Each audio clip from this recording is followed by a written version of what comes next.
أعوذ بالله من الشيطان الرجيم.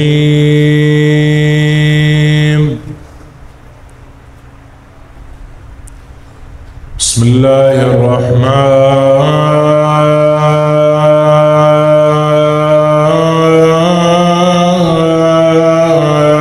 الرحيم.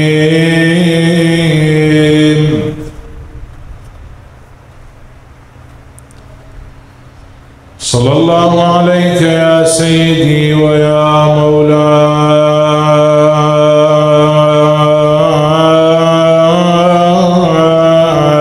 يا رسول الله. صلى الله عليك وعلى أهل بيتك المعصومين المظلومين.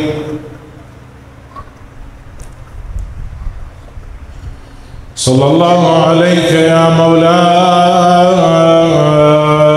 وابن مولاي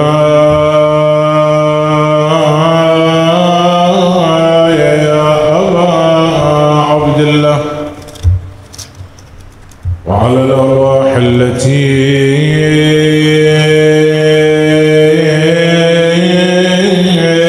حلت بفنائك. ما خاب ما خاب ما خاب ما خاب من اعتصم بكم ونجا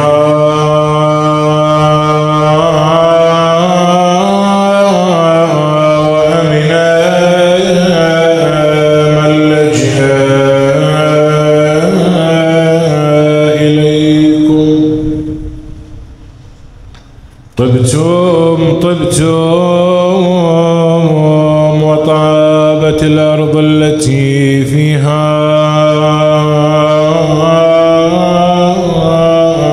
دفنتم وفزتم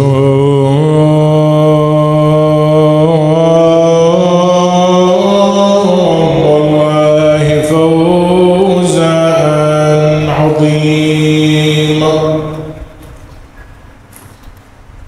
أيكفي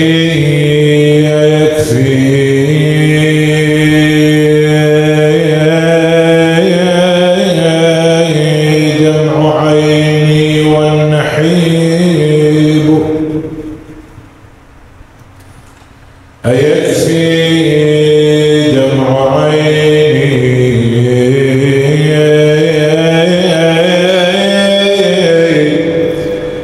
والنحيب إذا رحل المؤانس والحبيب. فلا والله لا والله لا يشفي بكائي ولا يشفي من الحزن الطبيب. ففقد الصدر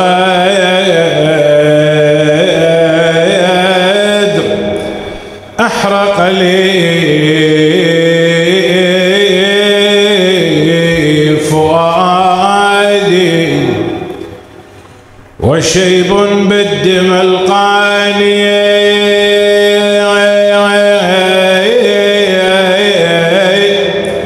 خضيب. ولا والله لا والله لا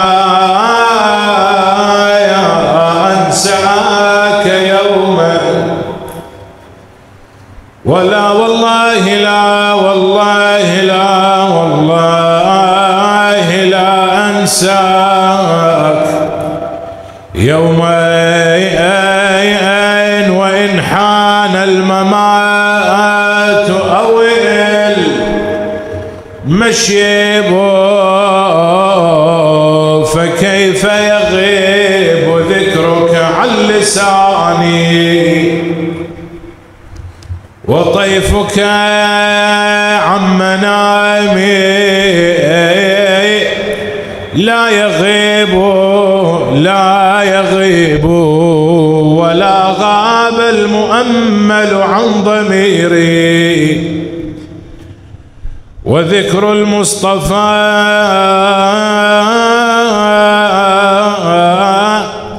مني قريب فصبرا مقتدى يا ابن الأضاحي فأنت الطاد والركن المهيب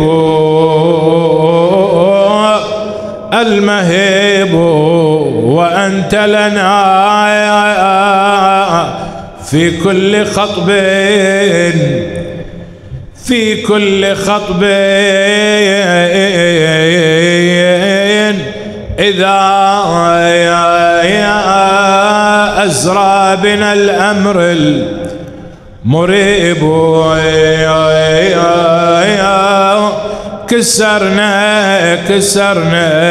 كسرنا ماتك يا ابو مؤمل يا بكسرنا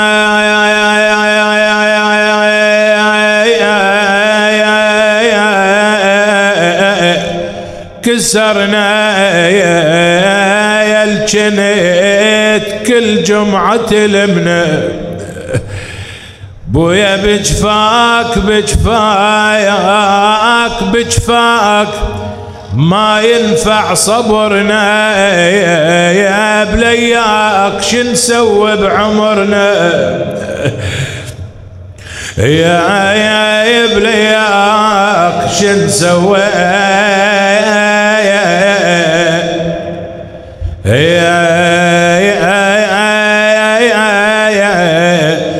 بعمرنا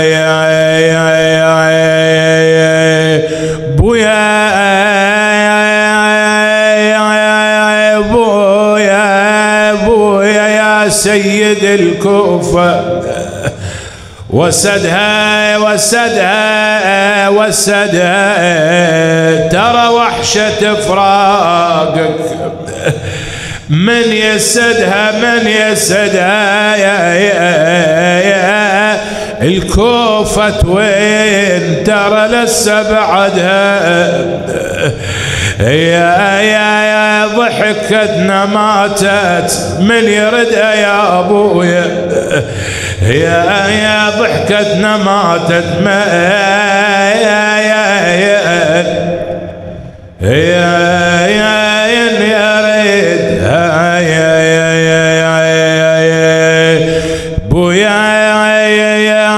انت علي كنت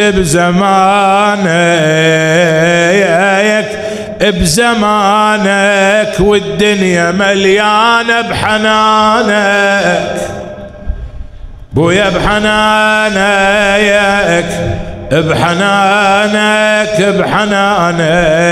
يا هو الذي عوض مكانك يا هو الذي عوض مكانك إنا لله وإنا إليه راجعون ولا حول ولا قوة إلا بالله العلي العظيم وسيعلم الذين ظلموا أي منقلب ينقلبون والعاقبة للمتقين من كلمات سيدنا ومرجعنا محمد الصادق قدس سره أنه قال سوف أذهب وضميري مرتاح.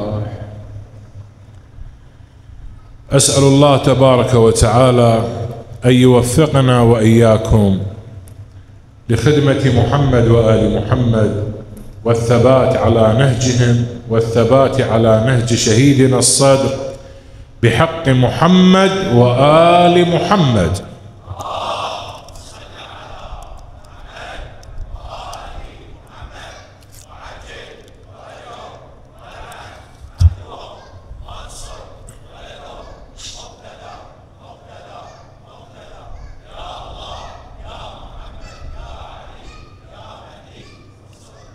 اللهم آمين.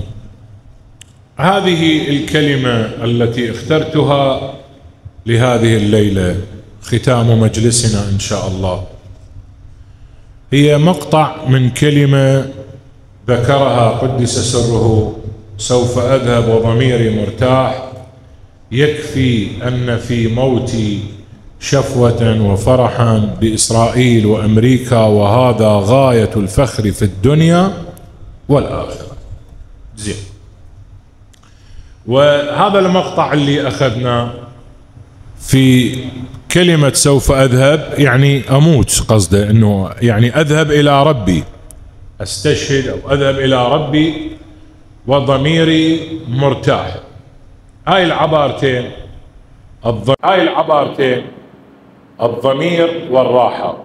خلي أريد فكرك وياي، لأنه أريد أعرض نظرية مهمة لسيدنا الشهيد قدس الله روحه الطاهر، والتي انفرد بها وسجل بها نقلة فكرية في موضوع النظرية.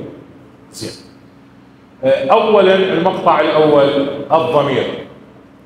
كلمة الضمير لم ترد، انتبه لي شوي، هاي لم ترد كلمة الضمير، هذا لفظ الضمير في القرآن الكريم أبدا، يعني ما وردت عندنا بالقرآن الكريم لفظ ضمير، ضميرك، ضميرنا، ضمائرنا، ما وردت. تبي شوية؟ بل في قضية الروايات والأحاديث تكاد تكون شبه المعدومة. يعني هذه اللفظة اللي تستعمل في الكلام، في الأبحاث، في تربية، في كثير من المواطن، تأنيب الضمير، الضمير الذي يتحرك عند الإنسان، حياة الضمير، موت الضمير، هذا ما ورد لا بالقرآن وفي الروايات جدا نوادر. يعني إذا تلقى رواية حديث بيها الضمير نوادر. بعد احنا إذا هم نتعرض إنه الحديث صحيح ومو صحيح وكذا كلام كثير، انتبه لي. لكن هي لم ترد على لسان معصوم، هذه اللفظة ما وردت على لسان معصوم، لا وردت. وأهم مورد هسه بغض النظر عن يعني السند، باعتبار السيد الصدر قدس الله روحه الطاهرة يصحح كثير من الموروثات التي وصلت إلينا من الأئمة على قاعدة التسامح بأدلة السنن. زين، وردت هذه اللفظة، لفظة الضمير. واحدة من الموارد التي وردت فيها لفظة الضمير مثلا وردت عندنا في دعاء كميل اللي نقرأه ليلة الجمعة. هذا من الأدعية المهمة ومن الوصايا التي أوصى بها سيدنا الشهيد وعلى منبر الجمعة: هل صليت صلاة الليل؟ هل قرأت دعاء كميل؟ هل زرت الحسين عليه السلام؟ ليلة الجمعة المفروض بالمؤمن بالموالي هذن الأمور كأنما ثوابت عدة أنه من تجي ليلة الجمعة يزور الحسين عليه السلام سواء من قرب أو شنو من بعد، يقرأ دعاء كميل. هسه صلاة الليل استطاع كذا، مهم اكو شيء عده يتحرك بها بالجو العبادي، وهذا ذكرها سيدنا قدس الله روحه الطاهرة في خطبة الجمعة. في دعاء كميل يذكر أمير المؤمنين صلوات الله عليه لفظ الضمير بالجمع طبعا: وعلى ضمائر حوت من العلم بك حتى صارت خاشعة. شو وقت يقول له لله تبارك وتعالى في الدعاء: انه انت تعذبني، راح تعذبني زين، تعذب ألسن، تعذب أبدان، تعذب قلوب، أو تعذب ضمائر، وعلى ضمائر حوت من العلم بك حتى صارت خاشعة. مو هيك؟ الإمام يقول هاي الضمائر اللي حوت من العلم بك حتى صارت تخشع من خلال ما تحويه من العلم بك يا رب، من خلال ما تعرفك، ما تعلمته عنك، صارت خاشعة، ضمائر خاشعة. زين، فموجودة وردت على لسان المعصومين، اي وردت كلمة الضمائر، واللي يقصد بها النفس التي تتحرك عند الإنسان، اللوامة هاي التي تلوم الإنسان وتصحح عند الإنسان المفاهيم، أو خل أقول الضمير هو عبارة عن مجموعة القيم والعقائد التي موجودة عند الإنسان. بالتالي هاي القيم بداخل الإنسان، الدين، العقيدة بداخل الإنسان، هي تتحرك من يمشي الإنسان عوج خطأ أجلكم الله، شو تصير؟ شو تسوي هاي العقائد والقيم؟ تتحرك، تقول له لا وين رايح، مو صحيح، سويت. هذا يسمونه شنو؟ الضمير. هذا يسمونه صوت الضمير بداخل الإنسان. اكو قيم، اكو ثوابت، اكو عقيدة دين يتحركن بداخل الإنسان.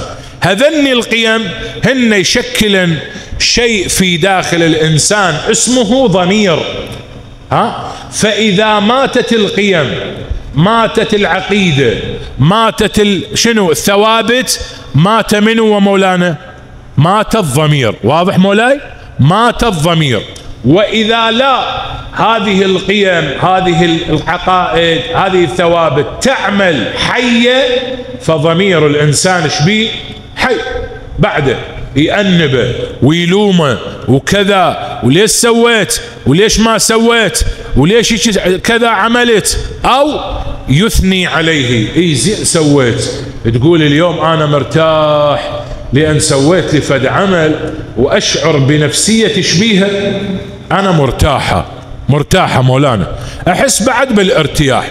فالمشكلة وين؟ المشكلة إذا هذا الضمير يحكي وياك وما تسمعه، يحكي وياك وما تسمعه، يحكي وياك وما تسمعه، ويحكي وياك وما تسمعه، شوية شوية شو يصير بي مولانا؟ بعد يموت. يشتغل مولاي؟ ما يشتغل. يبدأ الإنسان يسرق وبدون أن يؤنبه ضميره، يبدأ الإنسان يكذب وبدون أن يؤنبه ضميره، ويخادع أجلكم الله، ويفسد ويغش ويكفر ويذنب ويعصي، ما عنده شيء، عايش فرحان متونس، ما عنده شيء أنبه، يتصور أنه هو مرتاح. انتبه لي شلون؟ لا نقول له مولانا هذا ضميرك شيئا فشيئا فشيء شبيه؟ مات، بعد ما بقى عندك شيء انت. بينما هذا اللي بتعبيرنا ظل يتقلب على الفراش وضايج مختنق، ليش؟ قال اليوم سويت لي شغله وكلش انا تعبان. نقول له مولانا هذا جيد، لان انت لا زال قيمك ضميرك شبيه؟ يعمل، لا زال يعمل شنو بداخلك. بقى كل واحد من عندنا يشوف وضعه، ضميره يعمل او لا يعمل، مجاز لو لا يداوم. اكو ضمير ينطوا اجازه ترى، يعني ينزلوه مجاز وكل شيء ما يتاثر ولا يبين. زين، فالضمير مجموعه من القيم، مجموعه من الثوابت، مجموعه من العقائد يؤمن بها الإنسان، يتربى عليها الإنسان، وينطلق بها الإنسان، ينطلق يعيش بها بالحياة. ليش؟ يقولون هذا يسمونها العصمة الداخلية. داخلية. تبي شلون؟ يعني احنا عندنا بالمجتمع اكو ناس، هذا اللي تسمع عنه المعصوم بالعصمة الثانوية، سامعين بها؟ المعصوم بالعصمة الثانوية، اللي تجي مثلا على شخصيات كبار عظماء. مثلا عندنا زينب عليها السلام معصومة بالعصمة شنية ثانوية. أبو الفضل العباس سلام الله عليه معصوم بالعصمة شنو ثانوية. وشخصيات وصولا إلى مثلا سيدنا الشهيد قدس الله روحه الطاهرة ينعصمون بالعصمة الثانوية. شلون يعني عصمة ثانوية مولانا؟ هذا لأن القيم تعمل عدة بعد ما يقترب من المعصية البتة نهائيا. يعني مثلا احنا عندنا ناس بالمجتمع ما ياكل حرام لو يموت من الجوع، عنده قابلية يموت وما يمد ايده عليه شنو على حرام. هذا شو نقول عنه؟ نقول هذا معصوم عن الحرام، هذا عنده عصمة ما ياكل حرام. عندنا ناس بالمجتمع ما تغش لو الدنيا تنقلب. عندنا ناس بالمجتمع مثلا ما يرتكب الفاحشة لو مهما يكون، ما يفعل الموبقة لو مهما يكون، بغض النظر يعني محتاج ومحتاج كذا كذا، بغض النظر ما يسويها. سامع هذا اللي يقول لك مثلا تربيتي ديني ما اقدر، هذا انا ما اسويه هنا. هذا يسمونه عصمة. ليش؟ قيمه تعمل، انتبه، قيمه تعمل، عقيدته تعمل في كل شيء. جيد. فالمقطع الأول من كلمتنا من بحثنا، المقطع الأول أنه مفردة الضمير، أنه أنا سوف أذهب وضميري مرتاح. حياكم الله شيخنا، الله يحفظكم. زين، المقطع الأول عرفنا شنو هو الضمير. زين، شو يقول السيد قدس الله روحه الطاهرة؟ يقول أنا ضميري مرتاح. جيد، خلي ذهنك وياي بهاي النظرية. أنا قلت البارحة، قلت يتصور، هسه هنا غير مكان، قلت يتصور عند الكثيرين أن محمد الصدر قدست نفسه مرجعية، يعني احنا خلينا نسميها كلاسيكية أو مرجعية دينية. يعني يتصور عند الكثيرين أنه محمد الصدر قدست نفسه مرجعية دينية. انتبه لي شوية، يعني شنو قصدي؟ يعني مرجع عالم بالفقه وبمن وبالأصول، عالم بالفقه وبالأصول. تروح تسأله بالفقه يجاوبك، تسأله بالأصول يجاوبك. مرجع عالم مجتهد نحرير بالفقه والأصول. هذا عند الكثيرين هذا الصورة. وعندنا اكو ناس تتصور هيك، واحنا عندنا اكو ناس الان تنزل تقول له يابا محمد الصدر شنو عالم؟ يقول لك عالم بكل شيء، بس كل شيء مثل شنو هو ما يعرف، يعني لا يقرأ ولا يتابع ولا يعني ما عنده شيء. يعني احنا نعرف انه عالم بعلوم، لكن شنو مثلا العلوم؟ وين موطن العلم بها؟ هذا كون احنا نباوع له.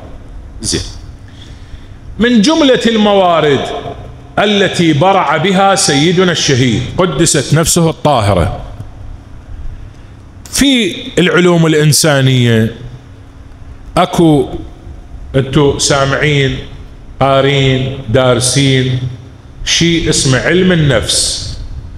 علم النفس، بعلم النفس ينقسم إلى أقسام: علم النفس السلوكي، علم النفس المجتمعي. واضح شو مولانا؟ علم النفس الفردي، ينقسم أقسام.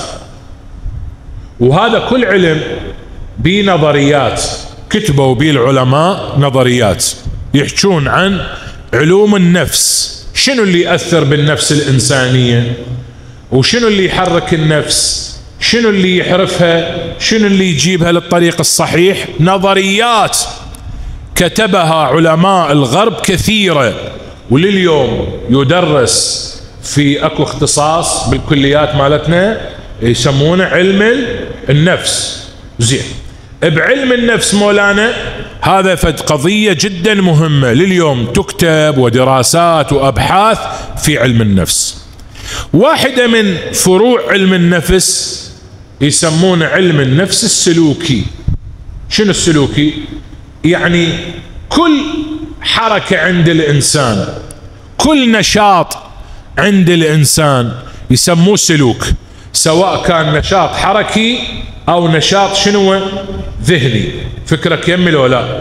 أنا أريدك شوية يعني تعيش وياي، لأن أحكي لك نظرية ومهمة وتنطيك رؤية عن هذه الشخصية. علم النفس السلوكي يدرسون بها نشاط الإنسان، وين؟ حركيا وشنو فكريا. يعني هذا النشاط الفكري، انت ليش تفكر هيك؟ يقولون هذا سلوك. انت ليش ما تفكر؟ انت ليش تفكر بالحلال؟ انت ليش تفكر بالحرام؟ انت ليش تفكر بالعمل؟ انت ليش ما تفكر بالعمل؟ انت ليش تفكر وتبدع؟ انت ليش ما تبدع؟ هذا يسمونه نشاط فكري. ومرة اكو انسان يتحرك، سلوك، يتحرك، يقوم منا يروح لهناك، يقولوا له شنو الدافع؟ ما هو الدافع الذي جعلك تتحرك من هذا المكان الى شنو؟ الى هذا المكان. هذا يسمونه علم النفس السلوكي. زين، سيدنا الشهيد قدس الله روح الطاهرة اجى قرأ بعض النظريات الخاصة في علم النفس السلوكي، قرأ جملة من النظريات يسموها نظريات العامل الواحد. نظريات العامل الواحد، أنه كل سبب إلى شنو؟ مسبب. كل سبب إلى شنو؟ إلى مسبب. انتبه لي شوية، لأن حتى أنا أوصل وياك نترجم من خلال سيدنا الصدر، نترجم سلوكنا صحيح لو مو صحيح، جاي نمشي صحيح احنا لو مو صحيح، نسلك سلوكا سليما لو مو سليما. خل أراويك محمد الصدر شنو يعني، وين، بأي مجال ومن المجالات كتبوا برع في أكثر من مجال طبعا. زين، وهاي مهمة، لأن احنا في العقيدة الإسلامية، بالدين، بالقرآن، بالأحاديث، بالأحكام، شو نريد نسوي احنا نريد نربي سلوك الناس. أنا اليوم صاعد على المنبر وأريد أنصح وأريد أحكي، شنو الأريد؟ أريد أربي سلوك الناس. اليوم أنا من أجي أصلي أريد أحافظ على سلوكي المستقيم، من أصوم، من أجي أنا أصلح الناس. قلت يابا رفعت راية الإصلاح وأريد أصلح الناس. شنو يعني أصلح الناس؟ يعني أريد أصلح سلوك الناس، يمشون في طريق صحيح، يفكرون تفكيرا شنو صحيح. أريد أصلح سلوك الناس، هذا قضية جدا مهمة. زين، هواية نظريات كتبت في السلوك، منها مثلا سيدنا يناقش منها مثلا نظرية فرويد عنده نظرية اسمها التحليل الجنسي. التحليل الجنسي، فرويد يقول الغريزة هي التي شنو تؤثر في سلوك الإنسان. الغريزة، ليش الإنسان يتحرك إلى هذا الاتجاه؟ غريزة. شنو غريزة؟ لقى هناك أكو فد منفعة، غريزة المنفعة ودته لهناك. ليش راح للطعام؟ غريزة الأكل أو الشبع أو الجوع هي اللي حركته المن للطعام. ليش مد إيده على الأموال؟ غريزة شنو؟ الجمع والاكتساب. يقول الإنسان غرائز، والغريزة هي اللي تودي الإنسان يمينا وتودي الإنسان شنو؟ شمالا. طبعا فرويد يقول الغريزة الجنس هي أقوى الغرائز، هي اللي تتحكم بفكر الإنسان وتتحكم بسلوك شنو الإنسان. هذه نظرية بيها صحة وبيها مصحة، بيها وجه. يعني شنو الوجه بيها؟ احنا ترى عندنا ناس بالمجتمع من هذا القبيل تحركهم من وين؟ غرائزهم. ترى احنا عندنا ناس بالمجتمع تحرك شنو مولانا؟ غريزته تحركه، ما يحرك عقله، ما تحرك ثوابته، ما تحرك قيمه. شنو اللي يحركه مولانا؟ غريزته. مثلا غريزة الأكل، أكو ناس عايشة بالدنيا، عايشة بالمجتمع، عايشة لأجل أن شنو؟ تأكل، هي عايشة بس للأكل، غريزة الأكل عنده مقدسة فوق كل الغرائز، عايش حتى يأكل، يشتغل على مود الأكل، يروح منا ويجي منا على مود شنو؟ أكو هيك بالبشر لو لا؟ أكو شايفين لو ما شايفين مولانا؟ أكو لو لا؟ بحيث عنده قابلية يأكل حرام، عنده قابلية يذل نفسه من أجل الأكل. أكو عندنا ناس عايشة بغريزة، أكو ناس بغرائز متعددة، يعني عايشين بغرائزهم، دول يعني جريمة مولانا، يحسب على الإنسان الهادف العقلائي وما شابه ذلك. زين، هاي نظرية. اجا ورا مثلا نظرية ماسلو، يسمونه هرم ماسلو. هرم ماسلو يقول لا، اللي يتحكم بالسلوك حاجات الإنسان. شنو الحاجة؟ هي التي تحرك الإنسان من مكان إلى آخر أو تخلي الإنسان يفكر. الحاجة اللي يسمون نوبات، احنا نقول الحاجة شنو؟ أم الاختراع. ليش اخترعت هاي؟ يقول لو ما الحاجة كان ما عرفت. الحاجة شنية؟ أم الاختراع، تخليني أجرب مرة واثنين وعشرة وعشرين حتى أوصل إلى النتيجة. مرة واثنين وعشرة وعشرين أوصل إلى النتيجة. زين، حاجة شنية؟ أم الاختراع. يقول ماسلو الحاجة هي التي تدفع الإنسان، ورسم ماسلو هرم من 5 أجزاء، أو في كتاب ثاني ترجم 7 أجزاء. تبدي الحاجة الفسلجية أو البيولوجية، ثم الحاجة النفسية، ثم الحاجة الاجتماعية، ثم حاجة الاحترام، ثم حاجة تحقيق الذات. يقول الإنسان عنده حاجات هي اللي تخليه يتحرك ويفكر. هاي 2. زين، مثلا اجت وراها نظرية النقص، عقدة النقص هي التي تجعل الإنسان يتحرك. عقدة نقص، يقولون عند الإنسان عقدة نقص وتخلي الإنسان يتحرك حتى يسد النقص الموجود في داخله. نظريات كثيرة.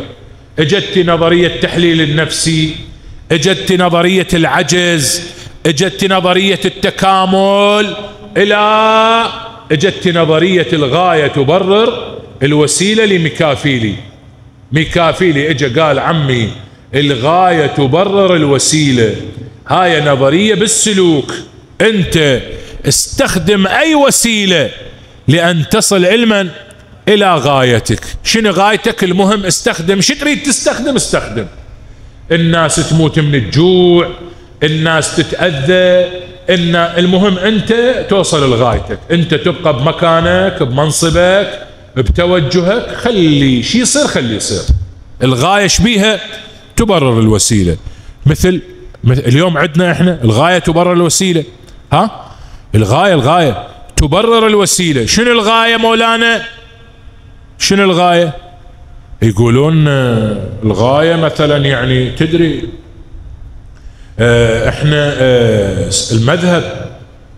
المذهب تدري مشكلة المذهب، يعني يكون ينحفظ المذهب. شلون ينحفظ المذهب؟ يعني مالك شغلة حتى لو نبوق، المهم المذهب يبقى. حتى لو نسرق، نغش، نعيش عملاء، بس المهم شنو ترى؟ مهم المذهب. المهم احنا عندنا غاية انه المذهب اهم شيء، المذهب يبقى يحكم، والعملية السياسية مالك شغلة الوسائل نجيبها بالغش، نقعد ويا فلان مو خوش آدمي، نقعد ويا بليس، نقعد ويا كذا. المهم احنا بالنتيجة كل هذا وين راح يصب بسلامة المذهب. وتدري هاي اذا فد مجموعة من الناس سذج اجلكم الله، يصدق لو ما يصدق؟ من تحكي وقال لك لا شيء عقلي، خلينا ما طول المذهب سالم، احنا شعدنا احنا خل شيء يصير خل يصير. مهم المذهب اهم شيء. شنو مولانا؟ هاي الغاية تبرر مولاي الوسيلة. مذهب وكلام كثير انا ما اريد امر به يعني. زين، نظريات كثيرة. اجى سيدنا قدس الله روحه الطاهرة وضع نظرية ما هو المؤثر على سلوك الإنسان، حتى أترجم لك: سوف أذهب وضميري مرتاح.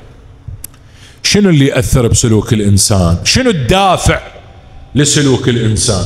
انتبه شوي بقى، انتبه. طبعا أولا في علم النفس يمكن آخر من كتب نظرية من المسلمين سواء يعني عرب أو غير عرب، من المسلمين يمكن ما بعد الفارابي الغزالي، يعني وقت الغزالي ما بعد الفارابي اللي كتبوا في علم النفس الغزالي كان له يعني آراء، بس على المستوى خلينا نعبر يعني مو نكاية، على المستوى الحوزوي المستوى الإسلامي من ذاك اليوم لهاليوم اكو شخصية علمية دينية كتبت في علم النفس ووضعت نظرية في علم النفس؟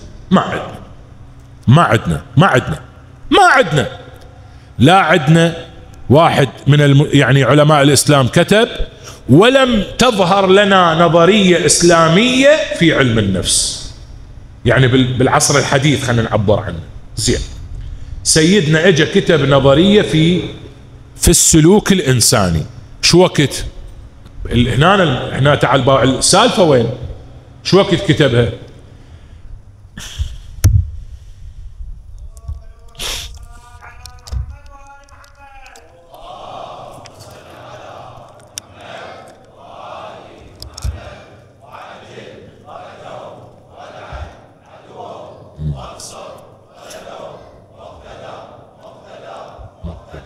يا الله يا محمد لي يا مهدي انصرنا.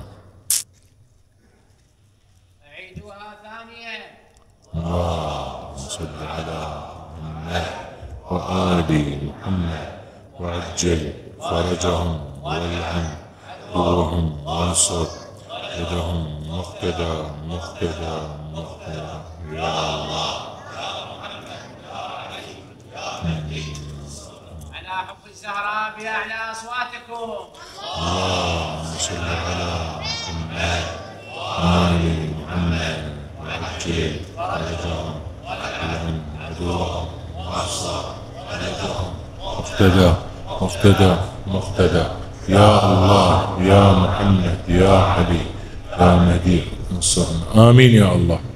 زين، السيد كتب نظرية. شو وقت كتب النظرية؟ حتى أراويك العمق الفكري العمق المعرفي. كتب النظرية مولانا عام 61. ايش قد؟ عام 61. زين، نشرها يعني وكتبها، خلينا نقول دونها ثبتها عام 61. يعني ايش قد عمر عام 61؟ ايش قد؟ ها؟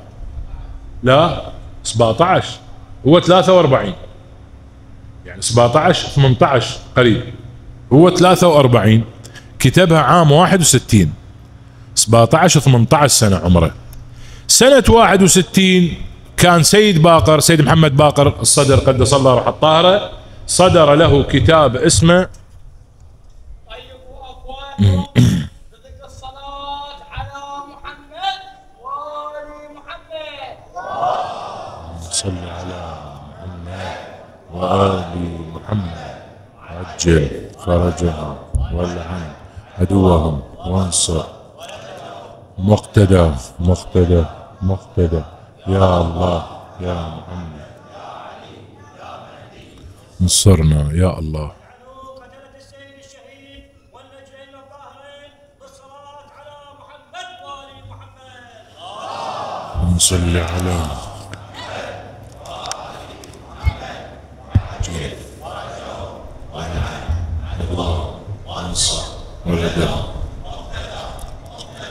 مقتدى يا الله يا محمد. زين، سنة 61 سيد باقر الصدر قدس الله روحه الطاهرة صدر له كتاب فلسفتنا. صدر عنده كتاب فلسفتنا واقتصادنا، فلسفتنا صدر له هذا الكتاب.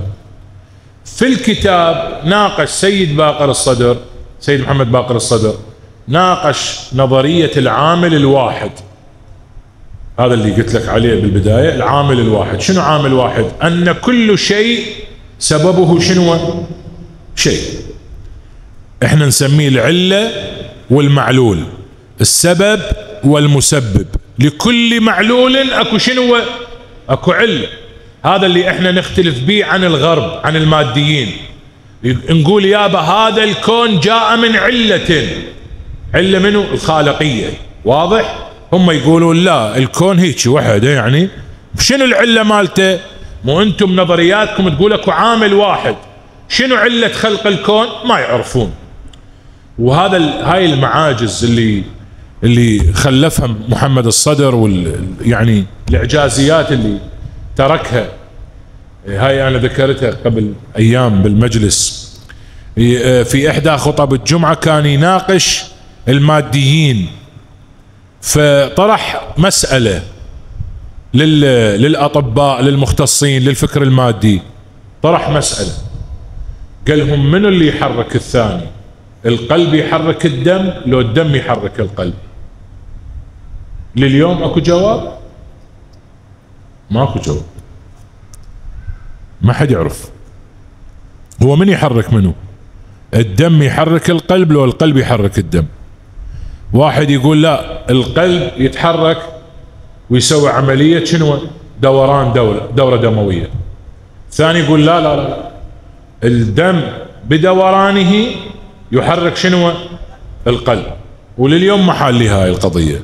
سألهم السيد سؤال، وبعد من الأسئلة اللي سألها قال لهم الحلم شنو تفسير؟ يعني شنو معناته؟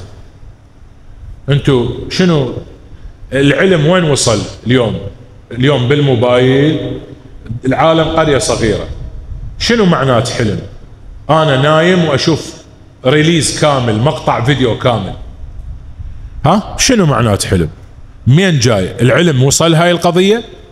العلم المادي ما يقدر يوصلها، ما يعرفها، لأنه هو ما يؤمن بقضية الماورائيات والروح وما شابه، باراسيكولوجيا وغيرها، مو يمه. عموما، فسيد محمد باقر كتب نظرية العامل الواحد، نزلها سنة 61. سيدنا أنشأ نظرية على نظرية العامل الواحد. هسه هو قارئ الكتاب، هو يعرف بهذه القضية. نفس السنة سيدنا كتب هاي النظرية. انتبه لي، أنطيك بعد شوية بها. السيد يقول من قرأت نظريات السلوك الإنساني ونظريات العامل الواحد، صار عندي رغبة وأنا ابن 17-18 سنة أنه أكتب نظرية. يقول حاولت أراد اليأس أن يدب فيه. يعني اليأس وصل إلي أنه أنا بعد يعني ما أدبرها. ذات يوم يقول وصلت إلى نتيجة أنه اندليت العامل المؤثر في سلوك الإنسان، وهو عامل يحتوي على قطبين. السيد يقول قطبين. هاي نظريته، أحدث نظرية في علم السلوك النفسي، أحدث نظرية في العصر الحديث. شنو هاي؟ يقول عامل يحتوي على قطبين. شنو؟ قال ما يحتاج هاي الهوسة اللي يسولفون بها. المحرك للإنسان بل حتى لجملة من الحيوانات الراحة والتعب. المحرك الراحة والتعب.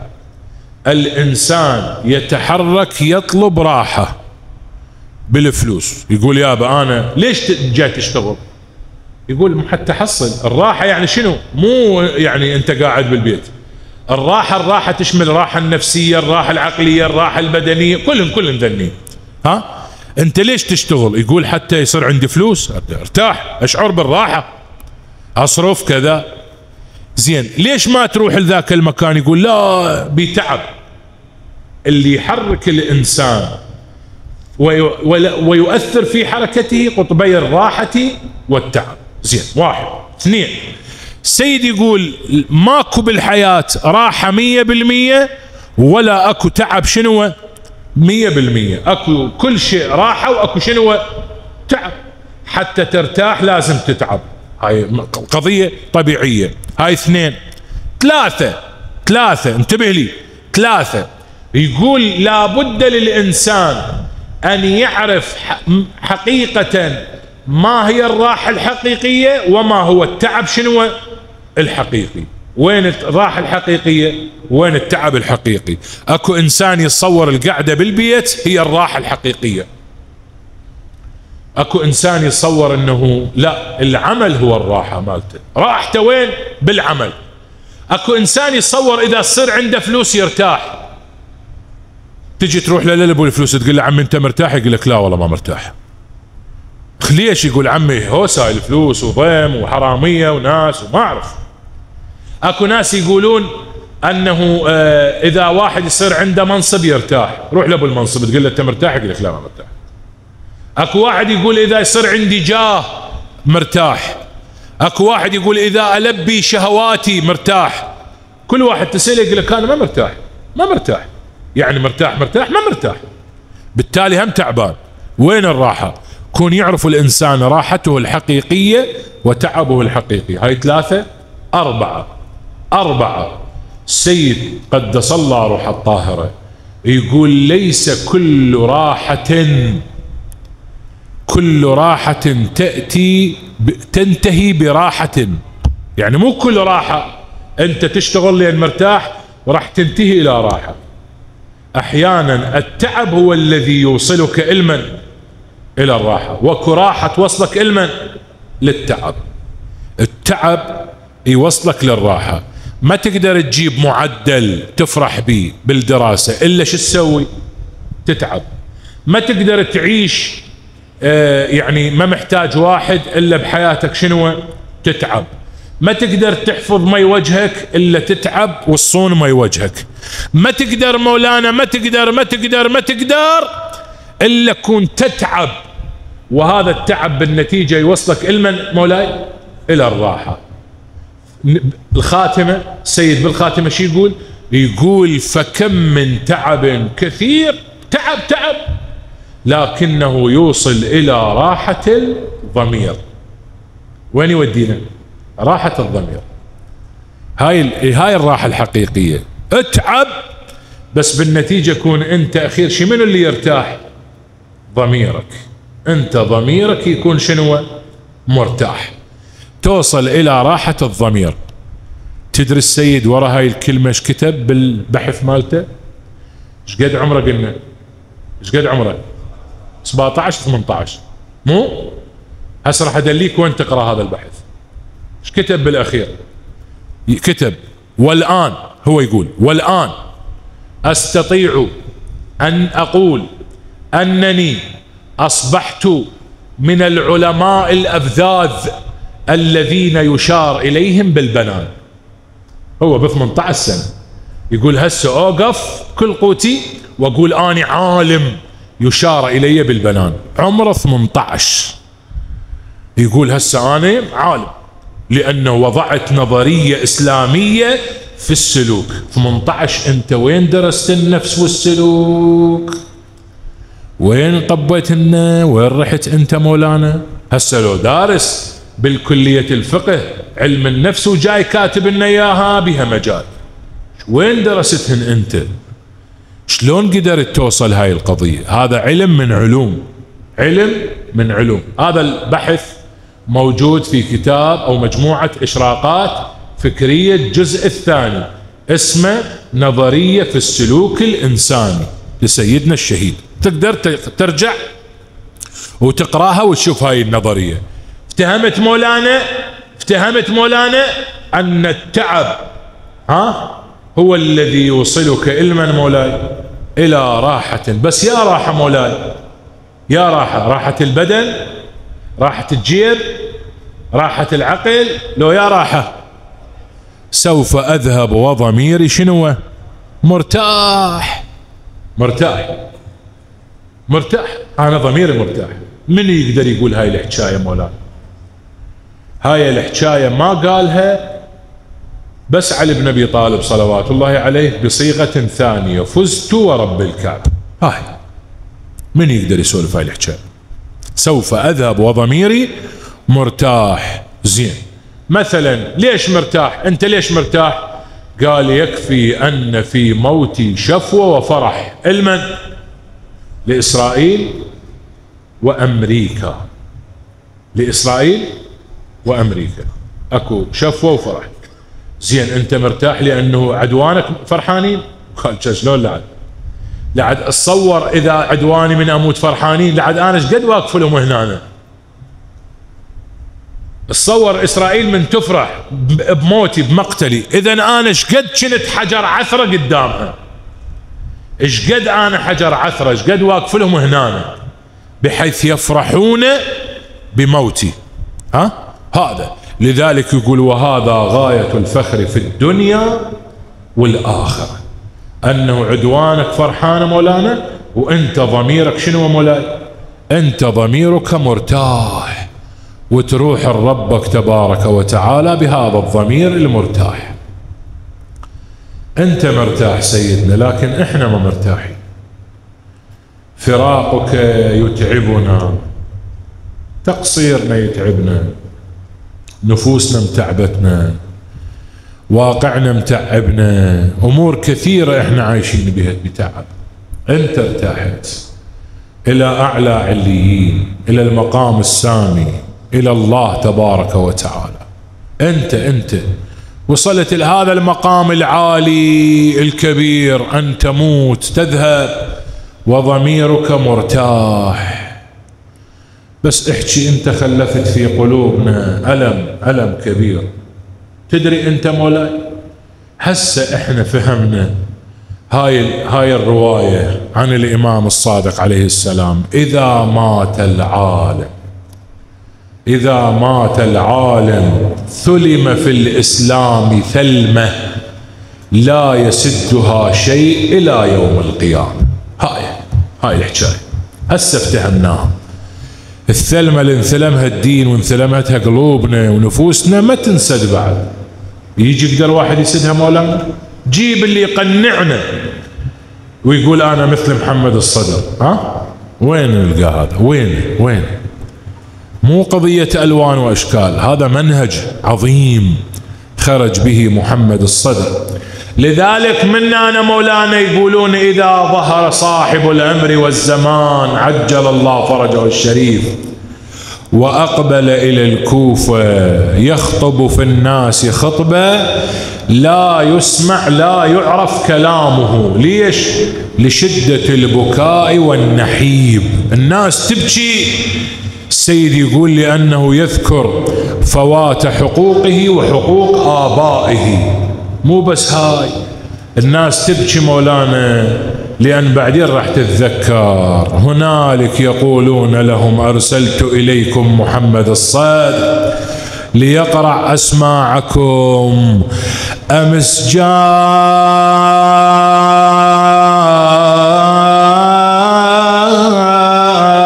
الكوفة مهدل عليك، مهدل عليك،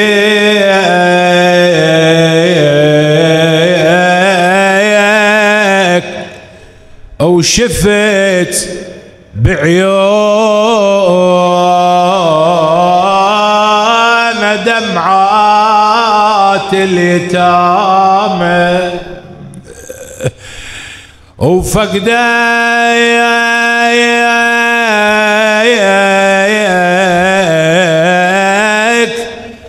يامك يا الصدر كان يام الحسين،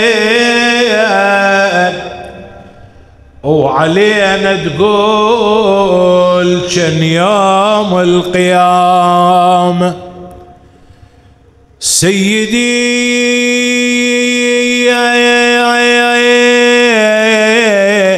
مثلك سيدي محتاج الإسلام، محتاج الإسلام يا من بيدك صبح نبضه أو تمامه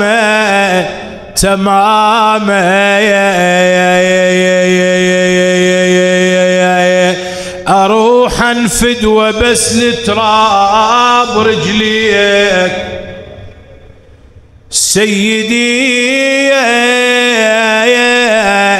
أروح عن فدوة بس التراب، رجليك وسبع فدوات تدورا على العمامة، وين عمامتك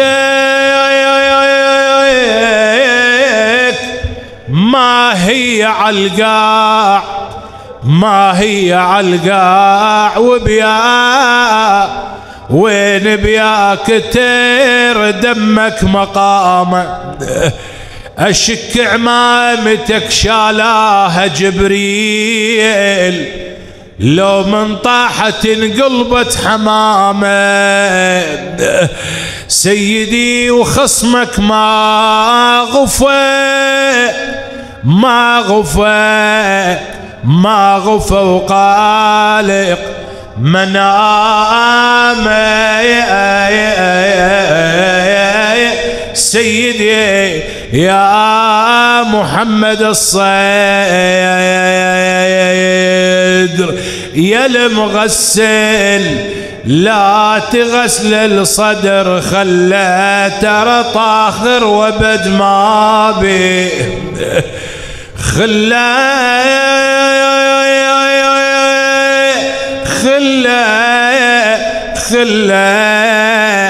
هم شايف خليل يعوف، خلى وليش بلا وداع ولا المنية، يا ليش بلا وداع ولا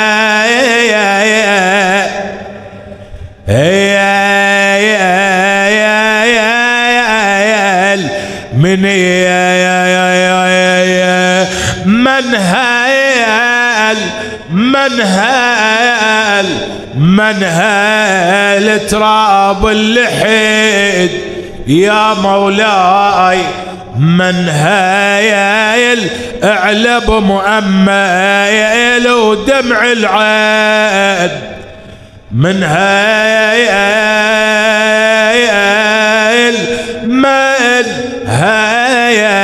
هلالك سيدي ومولاي، من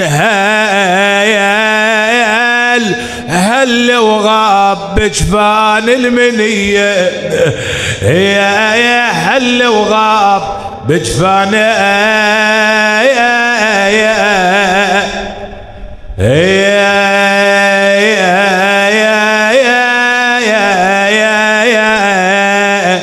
المنية،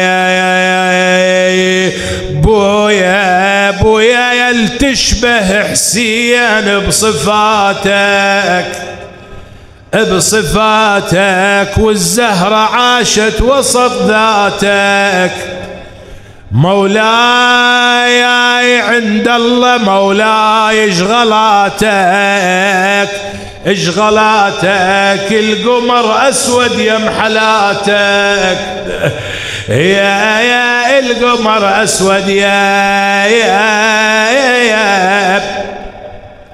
حلاتك، سيدي مولاي مصيبتك عظيمة، فاجعتك كبيرة، لكن فاجعة تنسي الفواجع وتجعلها أهون الفواجع. هاي الفاجعة التي تنسي، أنست رزيتكم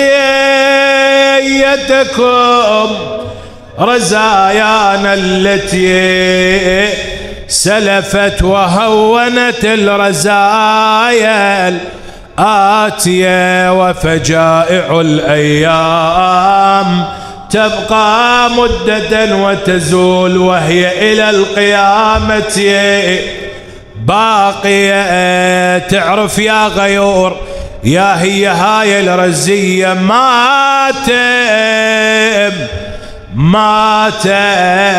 لولاك الفرض يا حسين، ماتم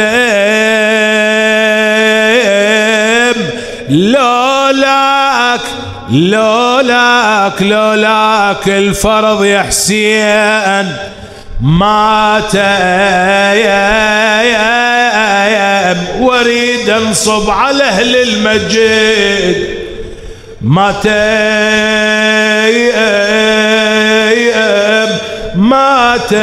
ماتم وحق كبدك المنة ثلث مولاي، ثلث ماتم لذكرك كل صباح وكل مسية، يا لذكرك كل صباح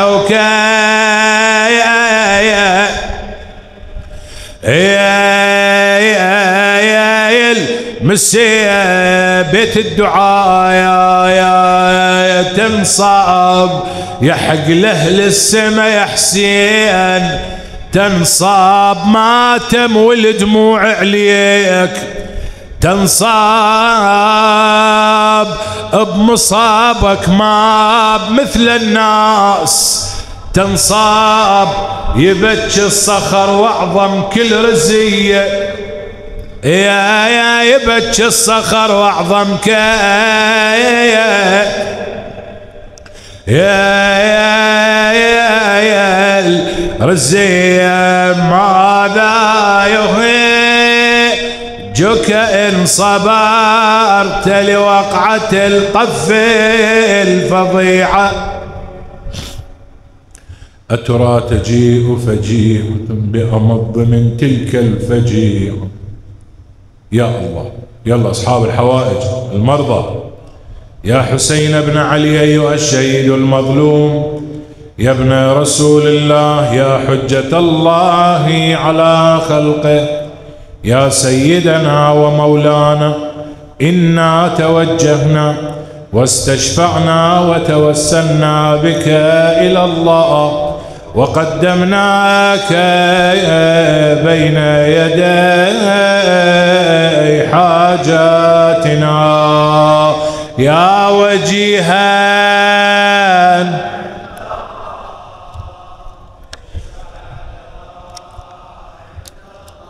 يا وجيها، اي من قلبك من قلبك.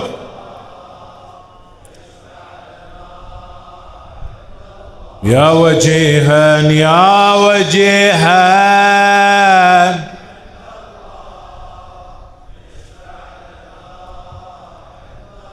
اللهم إنا توجهنا واستشفعنا وتوسلنا إليك بالحسين الوجيه وجده وأبيه وأمه وأخيه والتسعة المعصومين من بنيه ومن استشهد بين يديه، وبحق أخيه أبا الفضل العباس. يا الله اقبلنا تقبل منا، عافنا واعف عنا، اغفر لنا ارحمنا، تب علينا، أحسن عواقب أمورنا. يا الله الحاضرين السامعين والمؤسسين لهذا العزاء تقبل عملهم بأحسن قبول، اقضي حوائجهم عاجلا غير آجل، شافي مرضانا ومرضاهم، من أوصانا وأوصاهم، سيما المنظورين منهم يا الله.